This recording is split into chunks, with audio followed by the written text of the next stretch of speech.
You're listening to the B2B Revenue Executive Experience, a podcast dedicated to helping executives train their sales and marketing teams to optimize growth.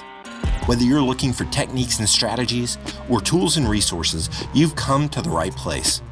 Let's accelerate your growth in 3, 2, 1. Welcome, everyone, to the B2B Revenue Executive Experience. I'm Carlos Noche, and I'm joined by my podcast partner, Lisa Schneier. Say hi, Lisa. Hi, everyone. Today, we have a really exciting guest, and I'm really looking forward to it. In fact, I think we're going to cover a few topics because I believe that he is an expert on a lot of different things, and he has the data to back it up. The first topic we're probably going to jump into is broken sales forecasting. Why is it not working? What are some of the biggest mistakes? And what are some insights on things that we can do to fix it and create much better predictability? So I know you can't wait, folks. I can't wait either. To help us out with this topic today, we have Udi Ledergor, who's 5-time VP of Marketing with 20 plus years of industry experience heading world-class marketing teams, also the author of the 50 Secrets of Trade Show Success, and currently the CMO of the Revenue Intelligence category leader, Gong. Yay. Udi, thank you so much for being here. Welcome to the show. Thank you, Lisa. That's a hard intro to follow. I can only disappoint from here. Hardly. I didn't even pull everything from your profile. Thank you for that. Yeah, I'm really excited to be here. Excited to talk about things that are keeping me busy and are keeping other sales and marketing leaders busy. So happy to start with forecasting if that's a good starting point. Well, here, let's do this. Since you're a popular fella, this is one thing we like to do at the beginning of our podcast, just to get the people to know you a little bit more personally. And that is this. What's something that you're very passionate about in your personal life that people that only know you through work may be surprised to know about you? I would say it's the opening of all the performing arts seasons right now. So the opera season has started, the ballet season is starting.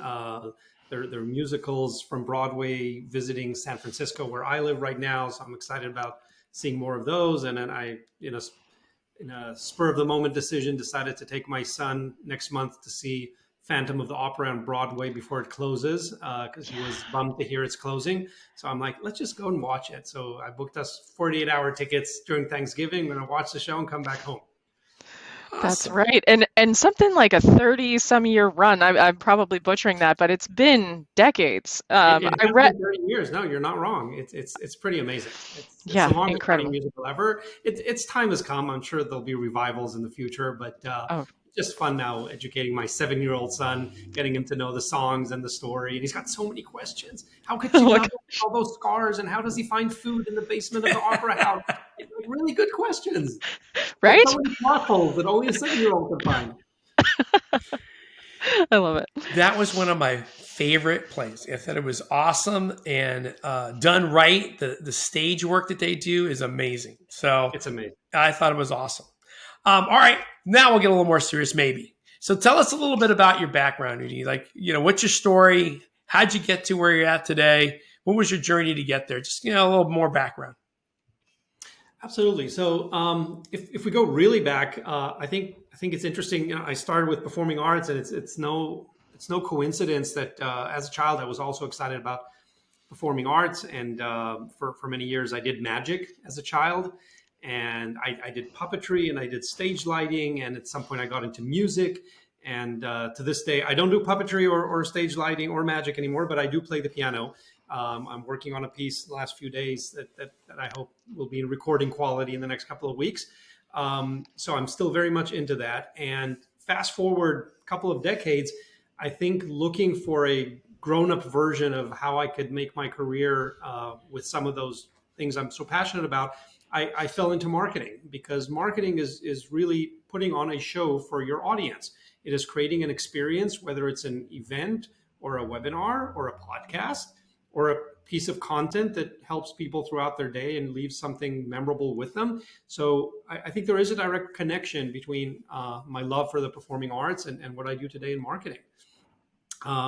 In my early career days, I started in product management, where I see that role as a sort of bridge between the R&D teams, trying to explain what they do to the customers and how that's useful to them, and then bringing back feedback from customers to tell R&D what they need to do next. And in the 5 years that I was a product manager, I discovered that I love both parts of the jobs, but I was truly passionate about the customer-facing part of it, trying to advocate what our company was doing and why customers should care and how we could make their lives easier. And so from there, the switch from product management to marketing was kind of natural. And I got sick of telling R&D where to put the big red button and write requirement docs. So I moved on to focus more on the customer side and bringing them in with interest for our product and explaining our product to them, simplifying it in terms that they would find useful and valuable. So that's how I got started probably 20 something years ago. And for the last, I'd say 18 years, 17, 18 years, I've been heading marketing teams and consulting and advising to CMOs across the globe. It's been very exciting. And now I'm at Gong for the last 6+ years. That's amazing story, and I'm excited to learn more about what you love about it, which we'll get to in a minute. But wanted to tease out because we mentioned about sales forecasting is broken. And Carlos and I see this a lot in our work as well, and we get asked about it all the time. So really curious about what you think about why is it so much like looking into a crystal ball rather than confidently and accurately reliable? So, even in good times, sales forecasting is hard. Dan from my research team found that in Q1 of this year, which was before things started really going downhill, 85% of S&P 500 companies inflated their forecasting and admitted to it when their earnings came back lower than they had anticipated. And that was before things got really complicated. And one of the reasons things got really complicated, well, maybe let's start with what happens in good times. In good times, you've got really good salespeople that have happy ears. For those unfamiliar with the term, every time the customer says, I see, or I find this interesting, they're like, I'm putting this deal in commit. I'm ready to commit to this deal. And of course, that's not reality. It's not how it happens. And a lot of forecasting traditionally has been based on gut feeling and emotions and opinions and the number that the rep thinks their manager wants to hear and not necessarily their realistic expectation. So all of these biases and skewed numbers go in even on a good day. What's happened in the last 6 months, which is causing all these companies to miss their earnings, is that they rely too much on historical data and what the finance people called linearity charts, which basically tells you if you're at this point in the quarter, based on your previous quarters, you should be at this point in your earnings compared to your forecast. The problem with that historical data is it only works if there's stability between the quarters. If you know that next quarter is going to roughly mimic last quarter or the last 10 quarters, then you can sort of reliably rely on that. But when times are unprecedented like now, all that linearity and historicals go out the window. They're absolutely useless. And then the top-down forecast doesn't mean very much. You've got to go bottoms up. You've got to, we'll talk about solutions soon. But the historicals and the linearity are just worthless in unprecedented times. We saw this happen just 2 years ago during COVID when companies didn't know what to expect and they realized that what had worked in 2019 is not going to work in 2020. And we're seeing that again now, unfortunately, under different dire economics situation, but we're seeing the same pattern where the historical forecasting abilities are just unhelpful. So true. Sorry, Lisa, if I could jump in there. I was going to add one more thing to your mix of, it seems like, challenges in making that work. And that is, your forecast is only as good as the data that you get. And if we got reps giving us the I thinks, I believes, I assume, then we're putting assumptions on top of assumptions. Any thoughts on that and how do we make that better? Absolutely. I mean, here's my long-term view on this. If you look at professions like marketing and finance, we've been accustomed to using hard data to run our businesses for decades. If I didn't know what the conversion rate on my homepage is or how many people are clicking my ad on LinkedIn, I could not keep my job. If my head of FP&A or CFO did not know exactly how much we spent last month and what we invested in Udi's crazy ad ideas, he would not keep his job. Yet sales leaders have been let off the hook for decades using, I think and I believe, just like you said, Carlos, in lieu of actual data. Like, why do you think these 12 deals are going to close? Are you speaking with procurement already? Did you get a written commitment? No, I just have a good feeling about this. I've talked to them. I've known this guy for a year now. No, that you can't keep doing that. And this is what's changing. This is what's changing. Salespeople have been let off the hook for far too long, and they're now being reined in, say, hey, you've got to digitally transform your organization. You've got to start relying on actual truths and facts and data, or as we call them at Gong, reality, to make your forecast and to manage your pipeline and to coach your salespeople. You can't keep using gut feelings and anecdotal experiences to run your entire organization. And I'm going to steal this from Carlos was saying something earlier that so Gong can't make the call for you in the way that it should be made and ask the questions that you should be asking and making sure that that performance from the discovery all the way through the sales cycle on those calls is the way that it should be for us to surface those realities. So how do you recommend people take the intelligence Gong can give you and action that into a coaching program? So there's a ton of ways that you can do this. I'll start answering by way of example that I think will be very illustrative of at least one really good way of doing this. We have a customer in Canada. It's a really good company called Touch Bistro. They sell a point of sale software and hardware package to restaurants. And I'm sharing this story with their permission. Paul Snelson, their SVP of sales, great guy, longtime Gong customer. And he's told this story on stage with me a couple of times before. When they started using Gong, they had part of their sales team lead their sales pitch by focusing on their software features and how it's better than the competition. They had other salespeople who were leading with the hardware features of this is the iPad and this is how you connect it and this is why we chose this for you, etc. Now, they never really knew which version of that sales pitch works better because some salespeople were doing okay with this pitch and others were doing okay with that pitch. Within about 6 weeks of using Gong surfaced a very clear pattern showing that the group of salespeople leading with the software components of the product were outwinning the ones leading with the hardware components by a striking 30% higher win rate. 30% higher win rate. Wow. Armed with that information and exact examples of how salespeople were correctly pitching software to win deals, they retrained the entire team and they saw the entire team's win rate go up consistently. And they've grown many times over since then, continuing to use Gong to perfect their sales pitch. I met their team in an event just a few weeks ago, and they've been growing over and over again using Gong to figure out what's actually working and not working. And when they recognize that winning pattern with Gong, they can go and retrain the whole team. So that is a classic example of what some people call cloning your A players or cloning your best performers, because it's so hard to articulate what they are doing differently. If you ask them, they don't know. If you ask your best performer, what are you doing different? Why is Jane selling better than John? She doesn't know. She just does her thing. But when you start using artificial intelligence and machine learning to dissect what Jane is doing, then you can find these things that are virtually impossible for a human to find. Definitely impossible if you want to scan thousands of calls to see the nuances of the winning patterns. So AI can do that now. Why not use it? Love that. It's a little side story and I'm not trying to promote Gong, but it is a great story. So we are in no way sponsored by Gong. We'll just say that, or at least not yet. I'll say it all the time. But, so Udi, I had one of our clients, and at the end of the day, we're trying to promote sales behavior. Human beings feeling comfortable enough to do things just a little bit different to get a better result. So one of the reps comes back to me, and I always offer up, hey, I'll do a little one-on-one coaching, I'll help you out.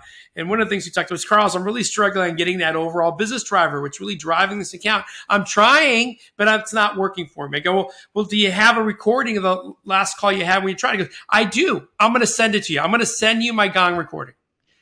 And I listened to the thing, and I saw the whole setup, and then I got her back on the phone. I go, look, you're right. You are asking. but you also ask 3 other questions right along with it. And what ended up happening is the individual answered your last question, which is human behavior. So, a part of it is not only asking, but even just having the confidence to take that breath and listen to that answer. And I go, don't take my word for it, because maybe I'm being overly critical. You listen to the call.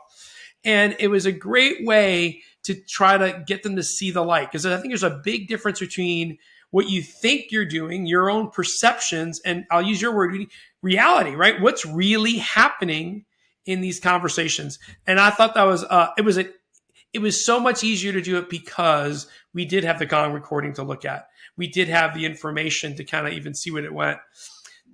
Going back to this little reliability on, getting better, reliable forecasting and predictability. I'm curious, Udi, how have you been able to do that within your own organization? How do you leverage Gong or anything else to really get the right data to make better predictions? Yeah, so I love that. I love that story. And for those who haven't listened to their own sales call, there's nothing more cringeworthy and satisfying at the same time as listening to your own sales calls. I am convinced that I sound like Kermit the Frog. You can see a behind there when I listen to myself speaking. It sounds awful, and there's a biological reason for why we don't hear ourselves the way others hear us. But that's for a different story. But it's so telling to hear yourself and say, "Oh, I should have said that, or I should have stopped there." And he was going to say something, but I didn't read his body language there. Just by listening to yourself, even before getting any detailed coaching, you're already going to be making yourself better. So I highly recommend that everyone tries that, like you said, Carlos. Now, to answer your question on what we've done at Gong to improve our forecasting in the last few months, here are 4 things that we've done that have worked really, really well. Number 1, we've replaced opinion with reality. I'll be talking a lot about reality. It's kind of our thing. We took out the gut feelings, the I believe, the I think, and we replaced them with show me the data. And we do use Gong to do this. There are other ways of doing this. Everyone can pick their own way. But we've replaced opinions with reality. We record all of our customer interactions. We see what's being said. We see who we're talking to. We know when the last interaction happened. If your deal is in commit for this quarter and you haven't been talking to procurement in the last 30 days, should it really be in commit? Or if your decision maker left the organization and you're now stuck with a 3rd level manager, is that deal really going to close? And it's really hard to track these things, especially if you're listening to people's anecdotes and opinions. So number 1 is replace opinion with reality. Number 2 is we replace manual work, or a lot of the manual work, with automated capture and insights. If you've got a tiny sales team and you're kind of trying to sell to 3 big deals this quarter, you can probably do that manually. But as soon as you get dozens or hundreds of salespeople and you're now working on dozens and hundreds and thousands of opportunities, there's no way to manually collect all that information, or you'd need a huge workforce just to work on collecting all that information. So having an autonomous system who captures all those interactions and surfaces deal warnings like you haven't discussed next steps, or this deal has gone dark in the last 3 weeks, they're so easy to miss if you're doing this manually and you're working on a large number of deals. So working with an autonomous system that does this for you is super helpful. And then number 3 is consolidating the multiple tools that teams used to use for forecasting. Every time I ask a group of sales leaders, how many versions of your forecasting spreadsheets are out there in your organization? And they always put their head down in shame, because they know they have way too many versions of their forecasting spreadsheet. There should only be one. And it should probably not be a spreadsheet, because spreadsheets are very error prone. So consolidate all this into one tool that takes in all the customer conversations, rolls up all the bottoms up forecasting, and look at one pane of glass or one sheet of music, whatever analogy you want to use, that everyone sees the same forecast on. And then finally, number 4, we talked about that a little bit earlier, and that is replace the past with the present. If you're using historical data and linearity charts from peacetime quarters, and we're now in wartime, those peacetime pieces of data are absolutely useless right now. So replace that with understanding what's happening right now. Throw out the old linearity charts, because they are misleading you to the wrong forecast.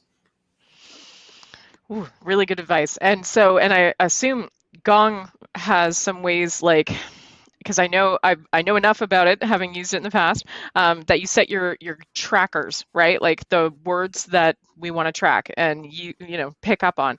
Do you have or do you provide like the best practices guide for the forecasting specifically? Like track these terms to get to that reality? Absolutely. So Yeah. so let me kind of break down your multiple questions there. Say you're Sorry. doing what Carlos the rep did. Let me break that down to three questions. Here's what I'm hearing. So number one, first, about 90 days ago, we introduced a brand new product. It's actually the first product that we've released since the core Gong product that we came out with almost 6 years ago. We released our first product that's entirely built on top of the Gong Reality platform, and it's simply called Gong Forecast. And the Okay. name is kind of self-descriptive. That's what it does. It will help you build your forecast for you with very, very little work from the reps. Our customers are reporting that they're spending about 60 or 70% less time preparing for the weekly forecast than they did before Gong because it's all in there. So it will roll up your forecast for you. So you don't have to set up trackers to do this, and it will show all the deal warnings and all that. Now, you did ask about trackers. So I will say two quick things about that. One, I think this was also 4 months ago, we released, in response to what's going on in the economy right now, we released a new capability that's available to all Gong customers, and it's simply called Economy Pulse. And Economy Pulse is kind of an economy tracker on steroids that tracks all your customer conversations for any mention of how the economy is affecting their business, because that's going to trigger a warning in some cases if they're talking about hiring freezes or, God forbid, layoffs or anything like that, or budget freezes, or we're going to punt all this project. That'll show up in that tracker.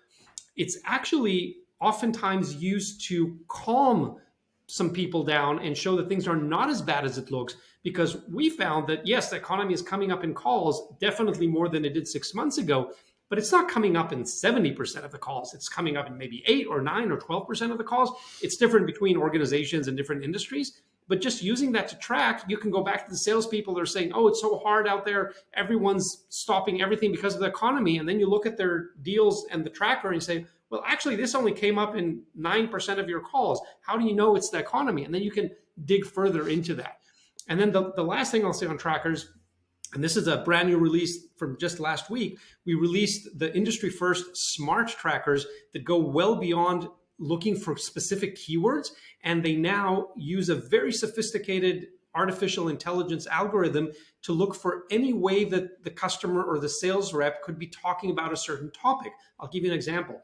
In the past, if you wanted to see when your reps are offering a discount, that's a problem many companies have, that their reps are preemptively offering discounts because they just want to get the deal off the table, and they're probably leaving a lot of money on the table. And so managers want to know who's doing this, why are they doing it, when are they doing it, etc. So in the past, you had to think of all the different combinations that the rep could offer a discount to catch the exact words. But today, all you need to do, and it takes a few minutes to set up the discount tracker, if the customer says, so can I get a better deal? It'll catch that as a discount conversation. Can the customer say something like, well, your competitor gave us better terms?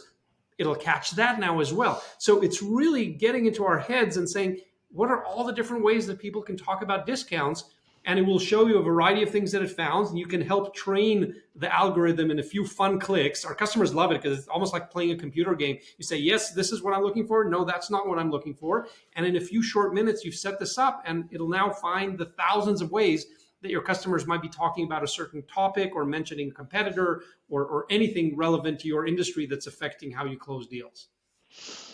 This is amazing, and I got to tell you, like, of course, it's no secret. Carlos and I both we train in the value selling framework, and one of the tools that is just one of the more exciting things for us to do is actually what we use for deal reviews, and it's getting to that reality by asking very specific questions and not deviating from the definition of the thing that you're asking about. So one thing that comes up a lot, we teach about business imperatives or business issues. This is the person's number one time-bound quantifiable goal that they need to achieve, the person's goal that they need to achieve. And we need to try to tie to that so that we're prioritized along with their number one goal. And every time you ask it, Udi, the answer, like you say, do you have the business issue? Yeah. Oh, yeah. Yeah. 100%. Yeah. Okay. What is it? And it's got to be time-bound, quantifiable, and tied to business strategy. And as soon as you unpack it, it's like, no, no, not even close. Got to go back and dig into that. So what I love about this is that, you're providing the data to really back this up, but also everything I just heard you say, I've flipped the script into, now I could coach people and become so much more self-aware on active listening. So Gong helps you do that. Of course, like it's listening for you as well for those things, but it's going to make me a better listener because it's teaching me how to listen for certain things. It is. You know, what's one of the fun metrics that I like tracking on my calls, and I know many of our customers do as well. It's called the patience factor. And within Gong, it's a built-in report, and it basically counts how many milliseconds you can shut up after you stop talking and let the other side speak. Here are a couple of spoilers. So one, there's one gender that is clearly above and beyond at doing this than the other. Can any of you take a wild guess which gender that is? Women? Yes. Lisa has raised her hand. It's definitely not Carlos and my gender. It is not. It is the women. They are far and beyond better than men. And we've seen this across hundreds of thousands of salespeople in our data. Women are way better listeners, and they actually know how to shut up. Us men could learn how to do that. They also typically ask better questions and farther apart and wait for their customer to actually respond, unlike us men that just go on charging with more and more questions. So that's one really interesting thing. The other interesting tidbit is that as you start tracking this for yourself, like I do, you see that your talk time goes down and that your patient factor goes up because you see how it affects your sales calls and you become just more aware of it. Some people try to train themselves, I need to take a 3-second pause, yet in reality, it's less than 1 second. If you've ever tried to take a 3-second pause in a conversation, it seems like forever. It's really, really hard. It's really, really hard. And there's some parts of the sales conversation where it's so crucial. Maybe the most crucial one is if you're a salesperson, after you present your pricing, you need to absolutely shut up. And so many salespeople crack under the pressure there. There's a awkward silence for 1.2 seconds, and then they jump in and say, but that's just list price. Let me talk to you about our discounts. You just have 40% of your deal size on the table. Just shut up. Let the customer take in what you just said and come back to you. It might actually be something surprising, like, that actually sounds reasonable. Well, you just didn't give them enough time to take in what you just process. Said. Yeah. So once you learn how to do that, and you can see the number in front of you, you can see the charts. Are you waiting enough or too little or too much? And you can continue improving on that. It's a self-learning skill. I think my sweetheart would say I would fail miserably on that patience factor. All of us, Carlos. Even though I try to tell others to do it. In fact, you talked about the pricing. One of the things we talk about a lot is, hey, if you don't believe in the price, half the bottle is already lost. If you 100%. Don't believe we're worth what we're asking for at list price, and I even hate that word, then hey, I have research on that as well. You are rightfully hating that word. It is leaving money on the table. As soon as you say the words list price, the average deal size is going to be lower. We found this in our data, and we've come up with half a dozen alternatives. If you say anything different, like this is the approved pricing, this is the best pricing I can give you, you're already increasing your deal size. So try that next time. Just remove list price from your lexicon. I try to go with, hey, people ask for the price. Here's the price. Here's the proposal. This is what it costs, right? Because then you don't lead them. As soon as you start any conversation about list price, best price, I could do better, you're opening the door to negotiate. 100%. And 100%. Amazingly enough, once I started doing it, I probably sell more deals at our stated price than almost anybody else. There you go. Because that's the price it is. And now if they want to come back at me and try to work, hey, now it's a negotiation. And by the way, I'm more than happy to start the process. But are you telling me we've won? You want to come with us? But you got to get it to fit your budget, because that's a different conversation than, hey, I'm just trying to beat you up and get the best price out of you and the 3 other guys.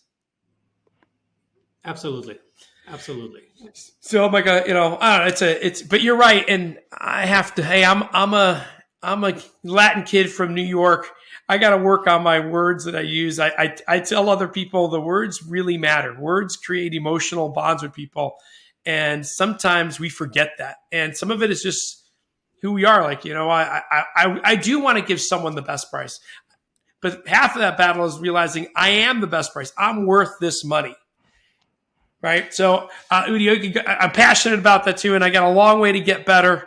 I probably need a lot more improvement on my patience factor. And my home life would agree with me 1,000% on that one. Hey, Udi. Carlos, I know you love factual tidbits. Here's another little one for you. You're talking about self-improvement and change.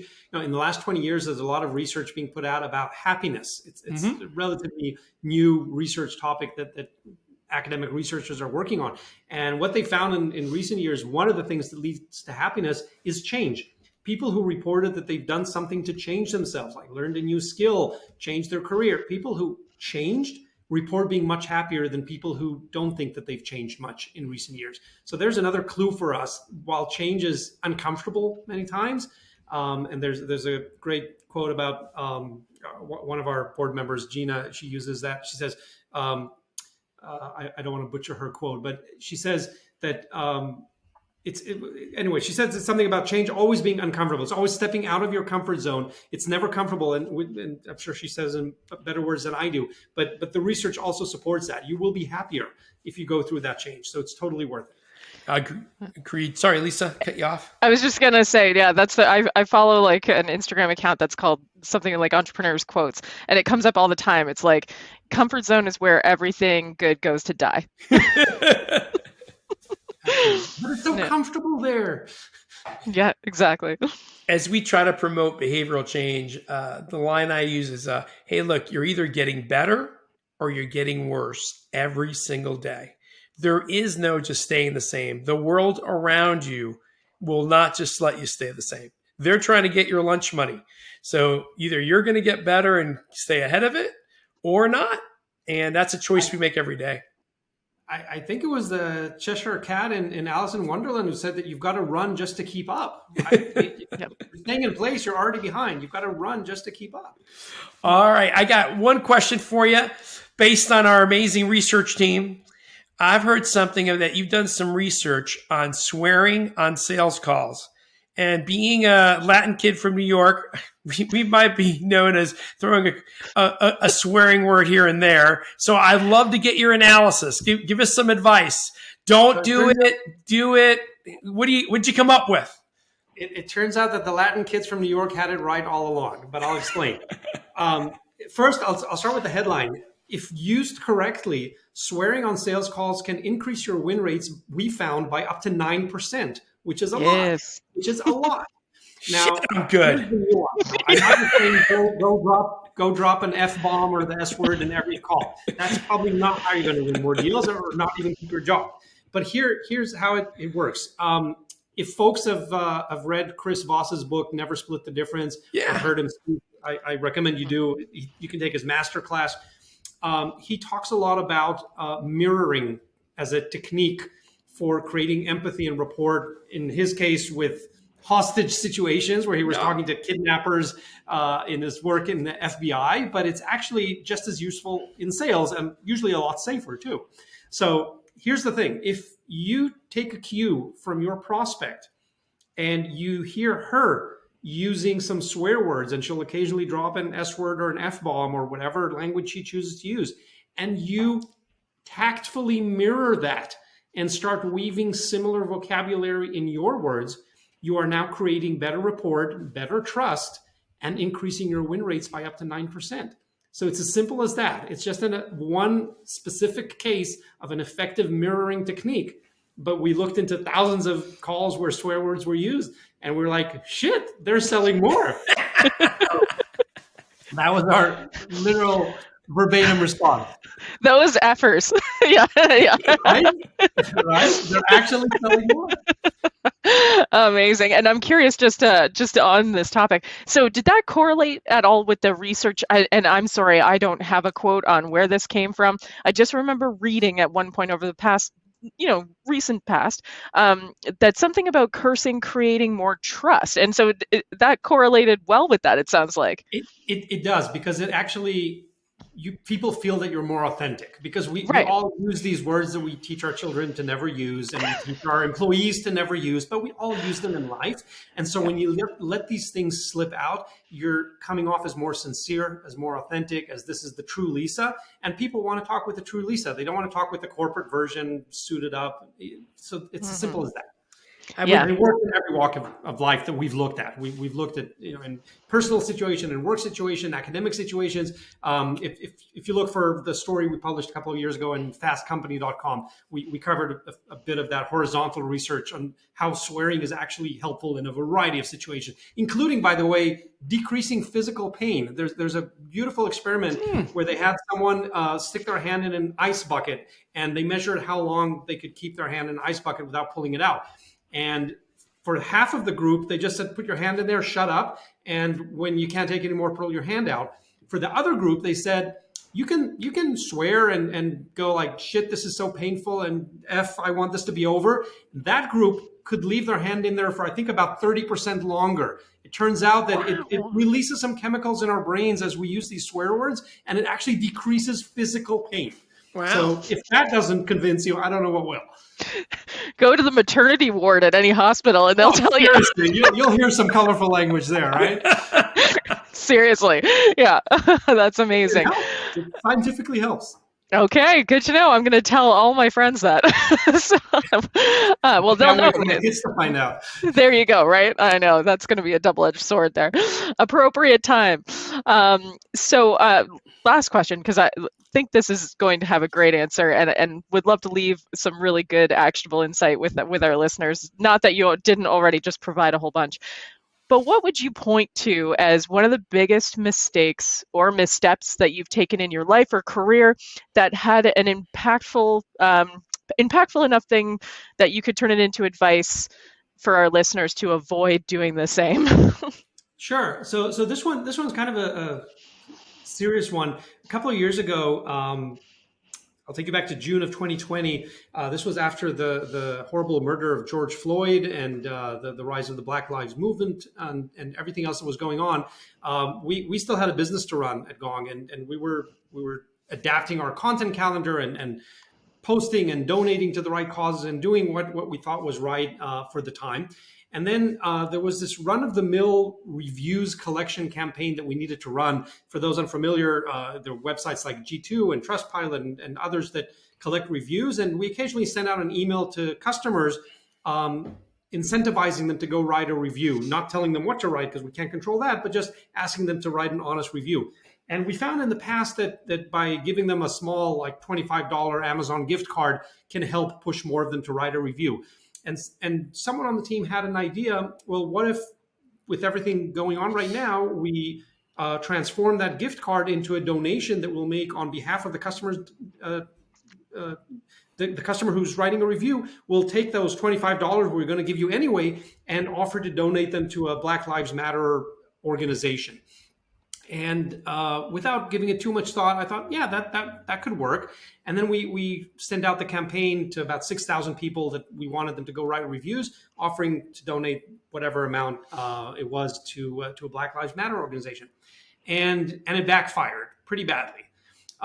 You can already guess where this is going. So within the first hour that we sent out the campaign, I got a handful of emails. I think it was like 6 or 8 emails that some of them were politely saying, this doesn't feel like the Gong I know and love. I don't know why you're tying my review to doing the right thing. If you want to donate, just go donate. Don't tie it in with whatever you're asking me to do. Others were a little more verbal. They must have read my swearing article before that. They definitely used some of that vocabulary to tell me what they thought of the campaign. And we had to make a quick decision. I had to make a quick decision. Do I just let this go and assume that a few people got offended, or do I do something quickly to try and correct this? And I believe in the saying that the fortune favors the brave. the brave, the doers, the people who actually do something. So within 2 hours of sending that first email out and getting that handful of responses, my assumption was that for every one person who took the time to write back a response, there's probably 10 or 20 who are feeling the same or worse, but don't have the time or patience to write me about it. So I'm like, if I got 6 responses, they probably represent 100 who already feel shitty about this. And so I wrote an apology email and I sent it out to all the 6,000 people. Most of them didn't even get a chance to open the first email because it literally went out 2 hours later. So most of them didn't even open the first email, but I sent out an apology email with some attention-grabbing headline to make sure they opened that one. And to that email, I got over 40 responses, 100% of them positive, saying, I didn't quite know how to put in words my response to your first email, and I'm so glad you figured it out and send out this email. I'm now going to write the review. I'm also going to donate money. And by the way, within that apology, I totally took ownership for the mess up. I also said, forget about the whole donation matching thing. We're now donating so-and-so thousands of dollars to Black Lives Matter. You don't have to worry about that. And sorry for the mess up. And so that was what we did. I felt we did the right thing quickly after messing up. And the lesson from that is that anything that has to do with these burning social issues need a lot of thought around them to not even create the optics of taking advantage of a suffering or painful situation for business profit. I will never, ever do that again. That's an amazing story. And yes, I can see, you can see where the heart was from. And that's probably what those people who didn't initially respond were thinking, because they know Gong, they love Gong. They realize that the brand would never do that intentionally. And yeah, that's a great story around course correcting there. Amazing. And I wish we could talk all day, Udi, but unfortunately we've got to wrap this up. But we ask our guests 2 questions at the end of every episode. And I want to start with, you are a revenue executive yourself. You must get prospected to daily, if not multiple times a day. And I'm curious, if that person does not have a warm introduction to you, has no connection to you, mutual connection to you, what can they do to gain your interest or like earn your attention and maybe even earn a response? Show me immediate value. I can tell you the types of emails and LinkedIn messages that I respond to and forward to my team is if someone screenshot my homepage and just send me a 3-minute teardown of all the problems he found there and how he can help me fix them. I will 100% forward that to my team and get back to them, even if I don't need their services right now. If they did some competitor research and immediately showed me value on something that I'm missing that I could be doing better to beat my competition, I will respond to that email, and so on and so on. But show me the immediate value. The emails that I will never respond to are some generic, what does your calendar look like next week? Can I grab 20 minutes of your time? No, you cannot grab 20 minutes of my time. My kids don't have that 20 minutes that I want to give them. Why would I give them to some random person that's showing me zero value so you can give me your pitch over 20 minutes? I don't have time for that. So the more personalized it is, and show me that you did the research. People sometimes give me a quote from my own book, or they listen to a previous podcast and said, hey, I heard you on Lisa's podcast. I love when you said that. And I wanted to ask you something else about that. It shows me that they know me, that they did the research. And if they're providing immediate value, I will get back to them. Excellent. Yeah, we call that a lot of times, we call that a value-based interruption, right? Because it's funny because I got a recent email telling me they looked at our website and they have some great ideas for me, but they didn't share a single idea. So I'm like, whatever. They're waiting for you to reply so they actually go do the work. No, you do the work up front. All right, here's our closure question. We call it Acceleration Insights. You've given us a ton of great information, Udi, and I really appreciate it. What might be that one piece of advice you'd want to give our listeners that helps them achieve their goals in their lives? I would say, I know you're looking for a one-liner. It's going to be a little bit longer, though. That's all right. I subscribe to the idea that your life is like a 4-burner stove, if you've never heard that analogy before. And you can assign those burners to your mental and physical health, your family, your social relationship, and your work. Those are kind of the common 4. And just like at home, you usually don't have enough gas pressure to put all of them on high. And you need to decide consciously which ones you're going to turn the knob on to high, which one you're going to turn on low, or even shut off for a while. And you have to think about your life that way. And there are going to be times where you're going to be feeling guilty because your work demands so much from you that you can't invest enough in your health or in your children or in your social relationships. There are going to be other times where you're like, you know what? My kids need me right now at this time of the year or their childhood. I'm going to turn the burner down on work and maybe not go to the gym for a couple of months so I can do this stuff. And when you do that consciously, you feel less guilty. You'll feel like you're focusing on the right things, because none of us can ever be on high on everything. And when we try to, that's when we feel burnout. That's when we feel shitty about ourselves. So by saying, no, I'm consciously turning this burner now. I'm not going to meet friends for the next 2 months. I've got too many family and work things going on right now. You already feel better because you made a conscious decision and you know it's temporary. And you know that in 2 months, you're going to be redialing those knobs. I like that. Yep. That's really good. Yeah, because that's the same thing where they say that multitasking was debunked. It doesn't exist. You're doing a bunch of things terribly. This is true. In another podcast, we can talk about advice for when you have to do multitasking. But, I think the burners analogy is a good starting point. Absolutely. Perfect. Thank you so much, Udi, for that. And if a listener was interested in getting in touch with you to talk more about your topics today, about Gong, about hiring you as a speaker, what's your preferred method of contact?